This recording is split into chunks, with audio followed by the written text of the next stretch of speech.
કોંગ્રેસના રાષ્ટ્રીય અધ્યક્ષ મલ્લિકાર્જુન ખડગે ગુજરાતના લોકો વિશે જે નિવેદન કર્યું છે તે અત્યંત આપત્તિજનક અને દુર્ભાગ્યપૂર્ણ છે।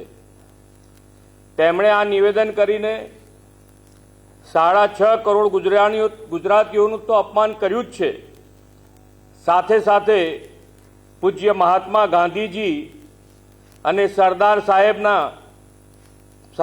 સાહેબની પાવન ધરતીની ગરિમાને પણ ઠેસ પહોંચાડી છે। તેમનું આવું શરમજનક નિવેદન સ્પષ્ટ કરે છે કે વડાપ્રધાન શ્રી નરેન્દ્રભાઈ મોદીના નેતૃત્વમાં ભાજપની વિકાસની રાજનીતિને મળી રહેલો વ્યાપક જન સમર્થનથી કોંગ્રેસ પોતાની અસુરક્ષિત મહેસૂસ કરી રહી છે। ગુજરાત અને ગુજરાતીઓ વિરુદ્ધની કોંગ્રેસની આ માનસિકતા આજકાલની નથી પણ વર્ષોની છે। દેશની એકતા અને અખંડિતતાના શિલ્પી સરદાર સાહેબને ભારત રત્ન ન આપીને તેમની પણ કોંગ્રેસે ઉપેક્ષા કરી હતી।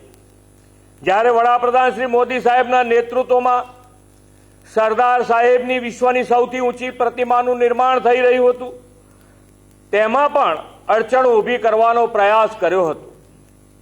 સરદાર સાહેબના વિઝનથી શરૂ થયેલા સરદાર સરોવર ડેમના કામને અટકાવવાનું પાપ પણ કોંગ્રેસની સરકારે કરીને વર્ષો સુધી નર્મદાના નીર ગુજરાતને મળતા અટકાવ્યા હતા। આવા તો અનેક અન્યાયો કોંગ્રેસ વર્ષો સુધી ગુજરાત અને ગુજરાતીઓ સાથે કરતા આવ્યા હતા।